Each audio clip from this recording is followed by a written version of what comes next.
Hola nuevamente, estamos ahora ingresando en la parte número 4 de nuestro segundo ciclo.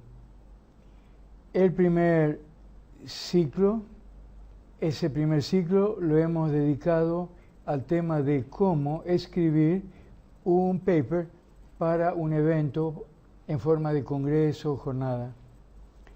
A ese ciclo lo hemos dividido en 3 partes. Ahora el ciclo en el que nos encontramos se refiere a cómo presentar en público la ponencia. Este ciclo está dividido en 4 partes. Vamos a ingresar nosotros ahora en la cuarta y última, que hemos titulado Alimentar la confianza en sí mismo y manejar el estrés. Una última vuelta a la estructura para hacer más atractivo y comprensible nuestro paper será el último punto.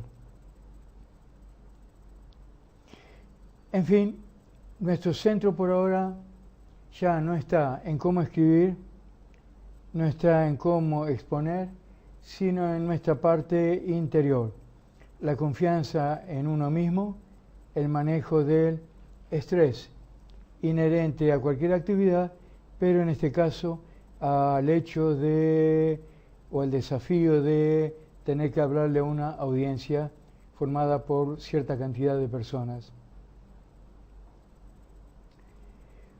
Una primera recomendación es practicar la lectura en voz alta de nuestro texto.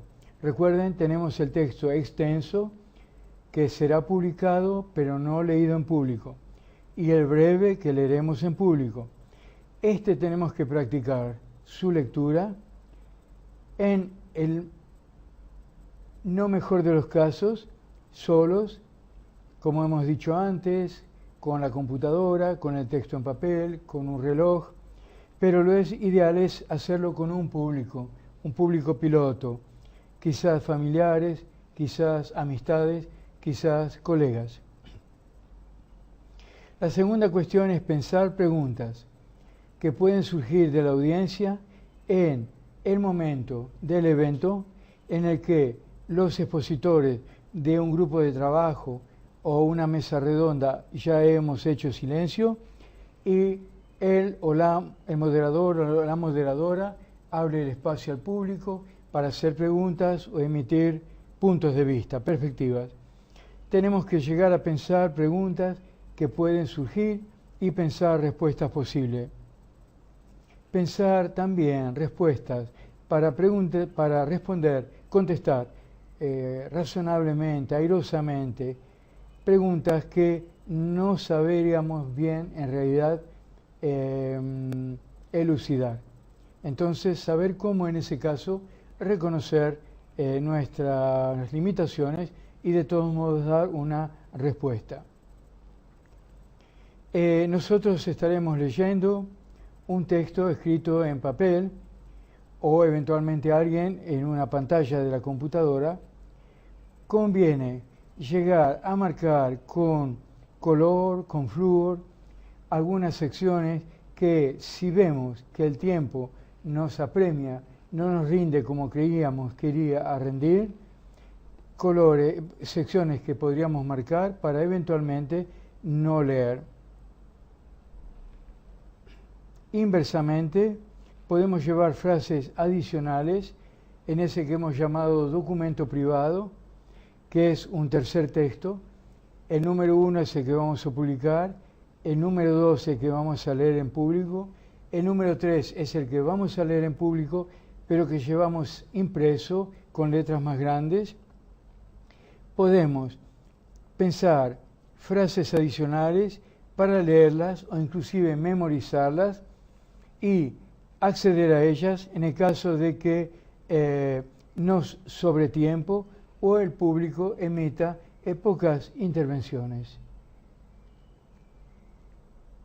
Es interesante, sobre todo al comienzo del texto, colocar algunas frases que puedan despertar sentimientos de buen humor en el público.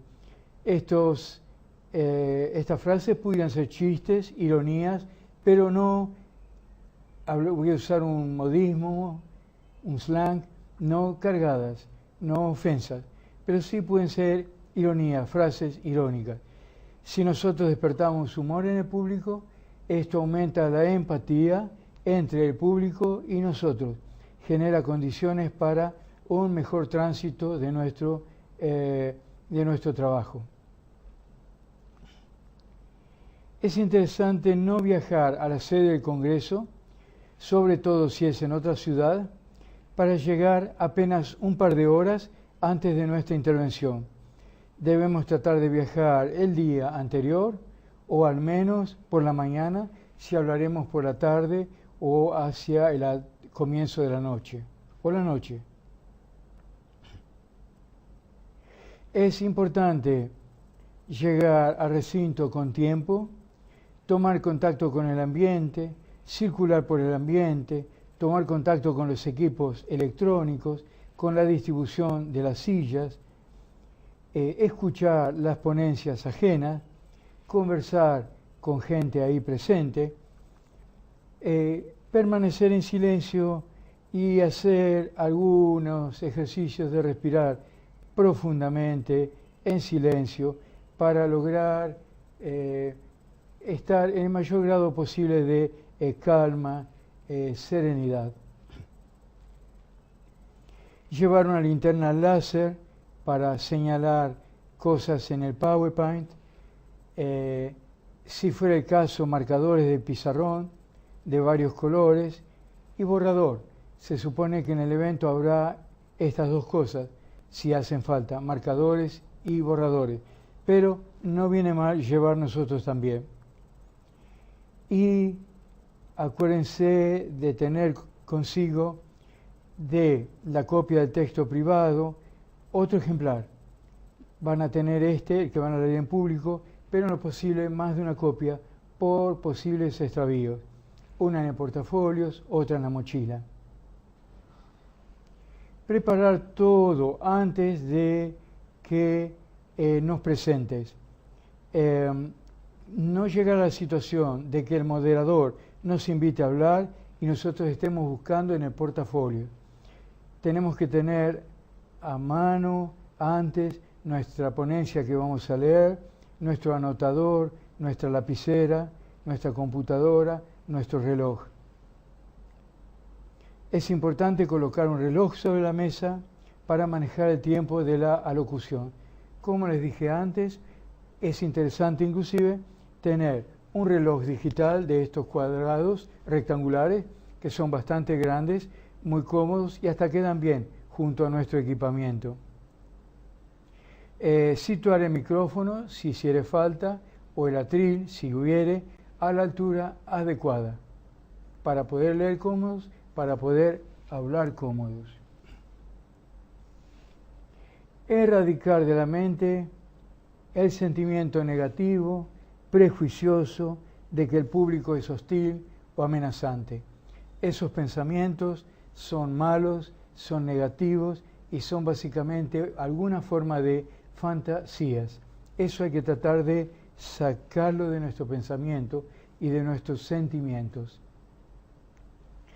Desarrollar una conciencia activa de nosotros mismos, de cómo manejamos las palabras, de cómo manejamos la voz, nuestro lenguaje gestual, nuestros desplazamientos corporales, todos estos signos que ya no dependen de la voz, de la palabra, sino del cuerpo.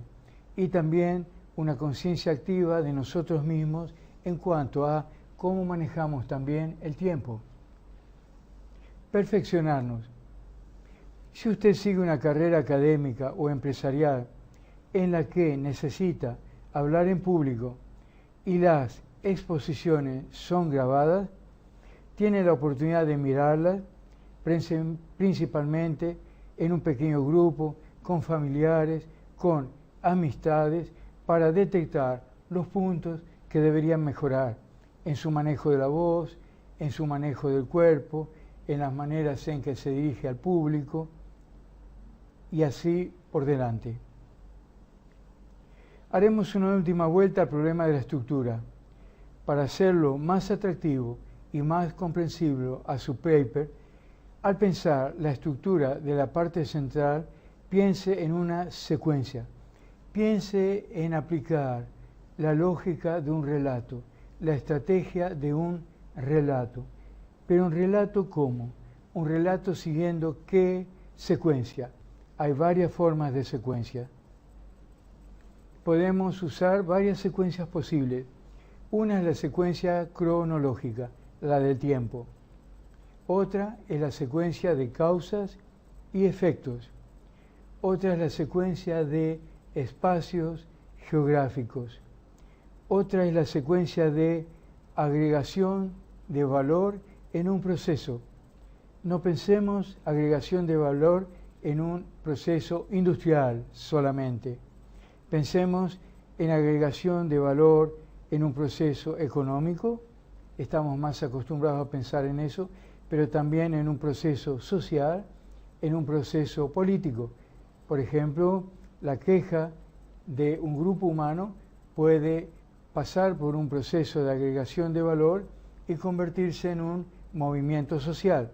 Un movimiento social puede pasar por un proceso de agregación de valor y convertirse en un movimiento político. Y así puede pasar con otros fenómenos, donde sea posible detectar una cadena de agregación de valor o una secuencia de transformación de un proceso o un sistema en otro proceso o sistema. Esto es en cierto modo una explicación redundante con respecto a la que recién hice, en la cual la queja, por ejemplo, puede convertirse en un movimiento social, en un partido político. Un grupo de amigos en un Facebook, el Facebook en un grupo académico, y así siguiendo. Esto nos desliga de pensar en agregación de valor, nada más que en términos económicos, y mucho más aún, dejar de pensar en agregación de valor en nada más que en términos de un proceso productivo. Y así hemos terminado esta tarea. Yo ahora me despido de ustedes. Hemos hecho 2 ciclos. Este es el segundo, el último de este plan de trabajo y aprendizaje conjunto. Me despido de ustedes con un muy cordial abrazo.